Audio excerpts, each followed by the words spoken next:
ओम अज्ञानतिमिरन्धस्य ज्ञानाञ्जनशलाखया चक्षुरुन्मीलितं येन तस्मै श्रीगुरुवे नमः।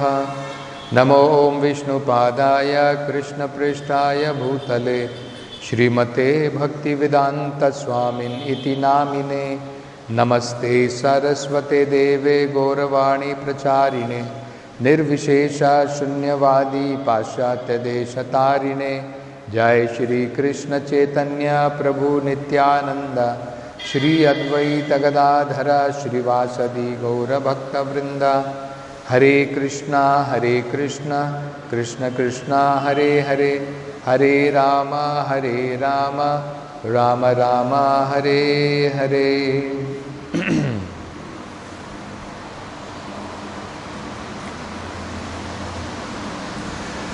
So in the last shloka, we find Lord Kapila explaining about how the soul can become transcendental. When one is completely cleansed of impurities of lust and greed, produced from the false identification of the body as I and bodily possessions as mine, one's mind becomes purified. So, when we become completely freed from the influence of three modes of material nature, the symptoms of which is lust and greed, and the mind has become completely thus purified, in that pure state, he transcends the stage of so-called material happiness and distress. So then there is no question of material identification, and thus the living entity becomes free from material happiness and material distress. Today's verse describes about what happens exactly at the point of self-realization. What is that self-realization? How does one become free from material distress, happiness, all those things? How is that achieved? So, here it is said, Tada Purusha Atmanam. At the point of self-realization, when the living entity becomes self-realized, Purusha means that same individual soul.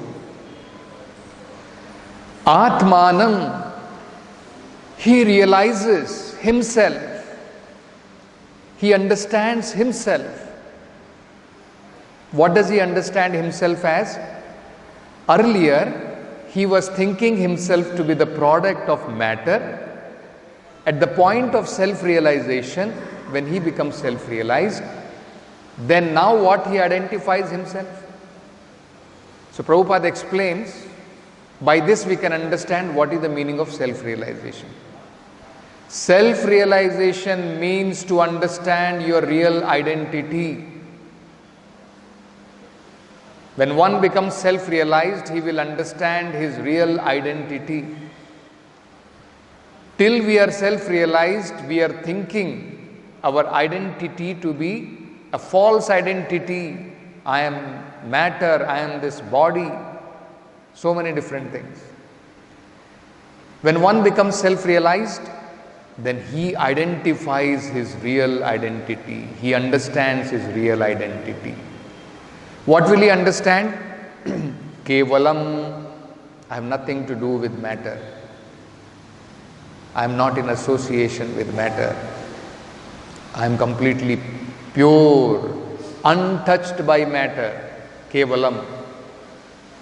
Kevalam means pure, which has no mixture of duality of this material existence. That is called Kevalam. Then Prakrite Param, I am superior to matter. I am not matter, but at the same time I also realize I was thinking myself to be something inferior. But now I am realizing that actually I am superior to matter. Isn't it? Prakrite param. Then, nirantaram. At the same time, I am non-different from the Supreme Lord. Nirantaram. Antara means difference. Nirantaram means there is no such difference. Qualitatively, I am same with the Supreme Lord. Non-different. Swayam Jyoti. Just like there is sun and there is sunshine, similarly, we will be able to understand we are self-effulgent. But I am not the self-effulgent sun. How? Animanam. I am very minute.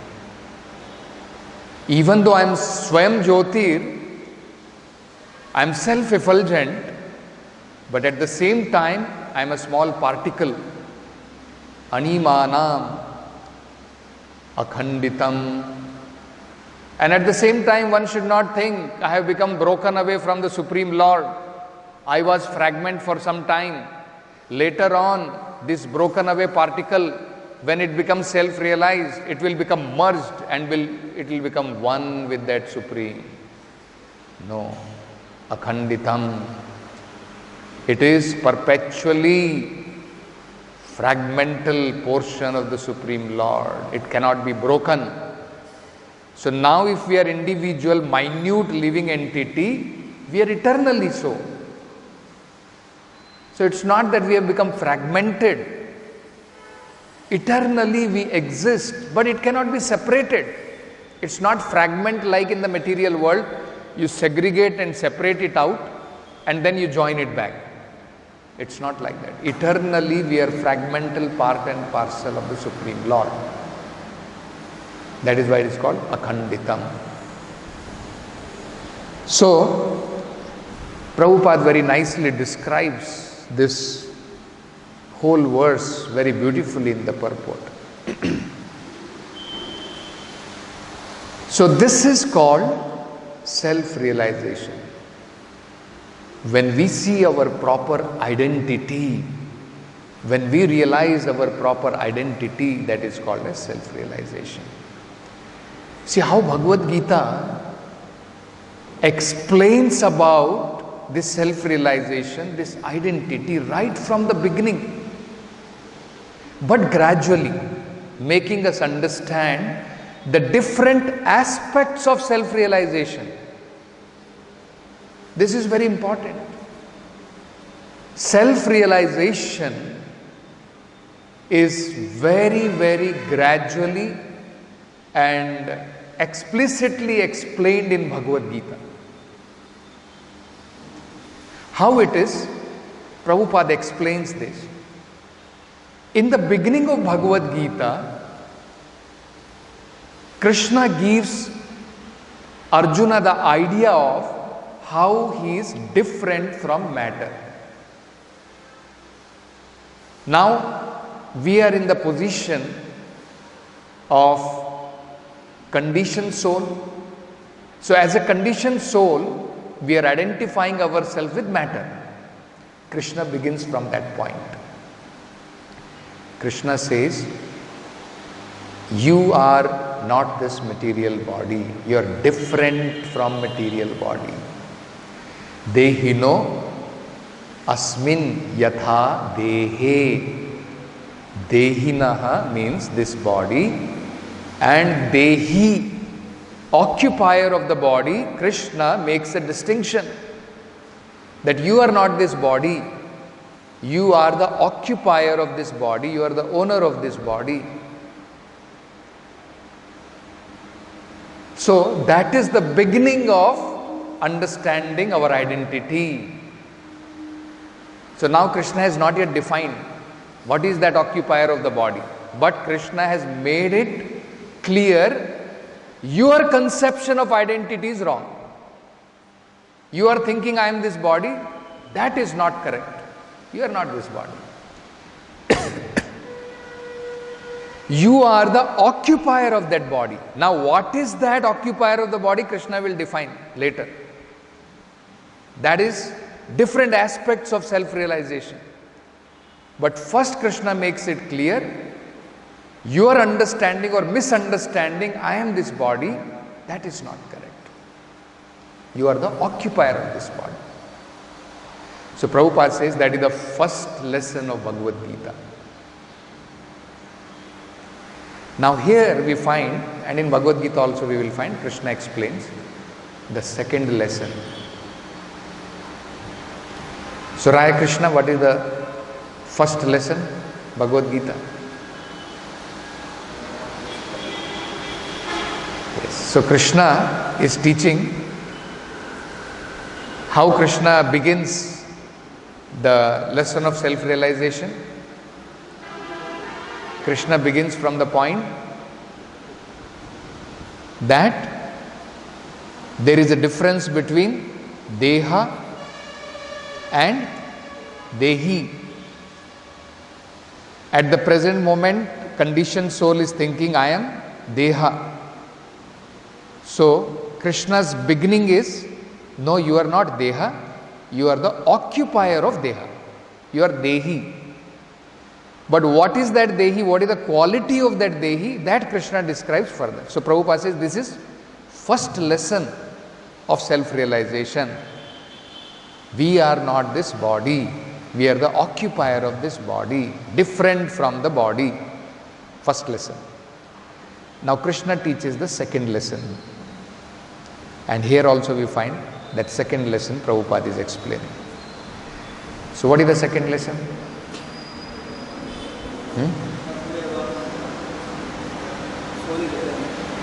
Soul is eternal. Here what it is said? Prakriti Param is over. Yes, you are above. You are not this material body, you are above this material body.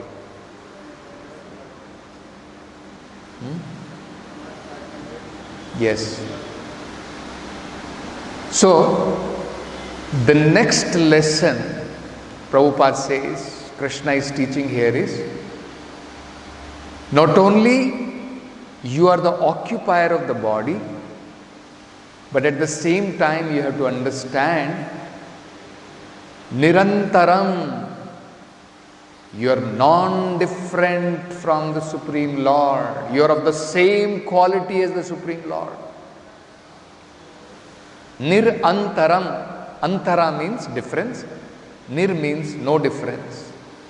You are non-different from the Supreme Lord. Then what will happen? We will think, okay, I am same with the Supreme Lord. Nirantaram, there is no difference. So then further it is explained. Yes, you are Nirantaram, but you are Animana. You are minute. You are not the same as the Supreme Lord. You are minute. The Supreme Lord is Vibhu, Prabhu. That is what is explained in the Vedic literature. We are Anu. We are very minute. Infinitesimal. He is infinite. So, that is the next lesson. And the example, very beautiful example is given about minute and non-different. At the same time, minute and non-different, the example is given, sunshine. The particles of sunshine. It is minute and also at the same time non-different. Prabhupada explains what is the meaning of this non-different, because now somebody will think, okay, minute particle, it can be separated. That is Mayavadi philosophy. They think like this. It became fragmented and it became covered by Maya. Now self-realization means uncover with Maya, so that fragmental portion will join back with the original and we become the same Supreme. No. So that example is given. Prabhupada is giving that example in the purport. Yes, It is at the same time non-different from the Supreme Lord, but minute, and at the same time akhanditam, cannot be broken away. These three things are very important. Akhanda means which cannot be fragmented. Where else in Bhagavad Gita also it is said, soul cannot be fragmented? Anybody remembers that verse or that word? Achedyo. The spirit soul cannot be cut to pieces. You see? So same thing is said here also. Akhanditam, it cannot be broken away, it cannot be fragmented. Isn't it? So, in the purport, if you see, Prabhupada is giving that example. It is of the same quality, sunshine is of the same quality, it is minute. See how very beautiful examples are given. All those qualities are mentioned, and at the same time akhanditam. Can you segregate particle of sunshine from the sun? It is no more a particle of sunshine of the sun, right? Just like, so Prabhupada is saying, I'll just read that portion. Prabhupada is saying, no one can separate the molecular parts of the sunshine from sun, but at the same time molecular part of the sunshine is not as expensive as the sun itself. It is still minute. When we say, even though in phrase we may say, when the mother says to the son, my dear son, get up, the sun has come on the head, right? Actually it is sunshine. The sunshine has entered and it is looking like sun is always there. It has not come on the head. If sun comes on the head, gone, isn't it? But it is non-different, in that way it is said. So it cannot be segregated. So this philosophy of Mayavada, Prabhupada says, this is the example they give. Ghatakasha, Patakasha. They says, the sky outside the pot, the sky inside the pot is fragmented. What is making the fragment? The wall of the pot. It is separating the two skies. It has separated the two skies. You break that wall, both the sky merge with each other. So they give the same example. They say, similarly, the individual soul, it has become fragmented from Brahman. That they call it as conditioned soul. So now at conditioned soul means we have become fragmented and covered, segregated by Maya. That Maya is the wall for them. You remove this wall, what is going to happen? This will go and merge. So this is the example they are giving. Isn't it? So Vedic literatures are explaining how beautifully Lord Kapila has explained here. He is of the same quality, no doubt about it. And we also realize, yes, we were in illusion. But what was the illusion? The illusion was, I am matter. Now when that illusion is removed, then what will be the knowledge? What will be the self-realization knowledge? I am not matter. I am fragmental, eternal part and parcel of Krishna. Non-different from Krishna. Of the same quality as Krishna. But not quantity-wise. He is, we are Anu. He is Vibhu or Prabhu. That is called as self-realization. So, Prabhupada explains about this. Foolishly, the living entity may think, I am same as God. There is no difference between Anu and Vibhu. But actually, if you see in the Vedic literature, how is Vibhu described?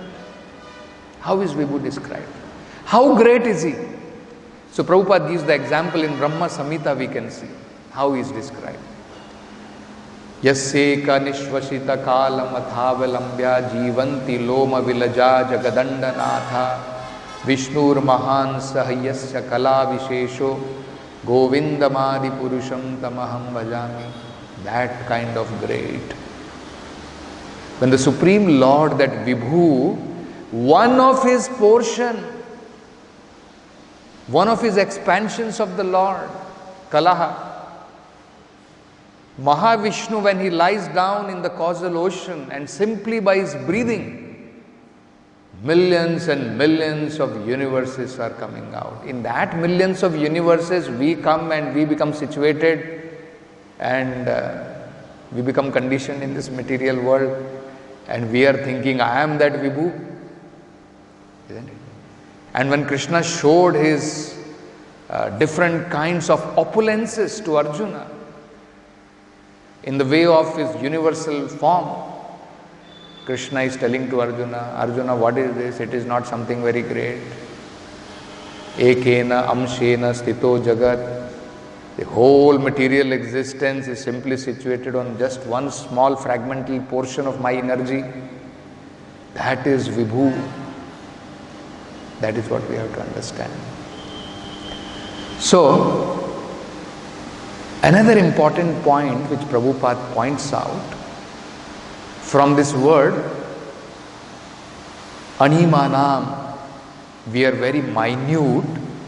Prabhupada points out that actually that is also what is said in the Vedic literatures also. In the Upanishads it is said, Keshagra shatabhagasya shatada kalpitasya cha. Dimension, just to understand how minute we are, just to get a feel of our minuteness, it is explained the living entities of the size of just like the hair divided into 10,000, 10,000 points. That is the minuteness of the living entity. But even that minute will have a form. Just because we are minute, one should not misunderstand we have no form. So Prabhupada gives an example that in the evening when I translate and I am writing purports for Bhagavad Gita, sometime I find one point moving on my book. Prabhupada says, sometime I find one point is moving and I cannot see. Its hand I cannot see, legs I cannot see. One point I am seeing moving. But it has everything. It has digestive system, it has nervous system, whatever is required, it has. Very minute. But I cannot see the form. Isn't it? Similarly, the living entity may be minute, but does not mean it is nirakara. In that sense, it may be said it is nirakara.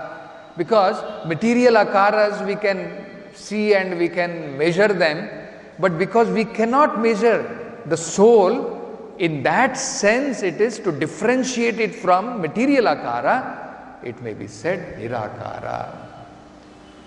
Not akara of kind of this material world, what we can see with our naked eyes. With these senses what we can see. In that sense the Vedic literature may say nirakara. Otherwise everything is there. And then Krishna very clearly also says, the Vedic literature says, Krishna says, Mattaha parataram nanyat, nothing is greater than me. So there is no one who can be asama urdhava, Vedic literature says. Nobody equal, no one greater.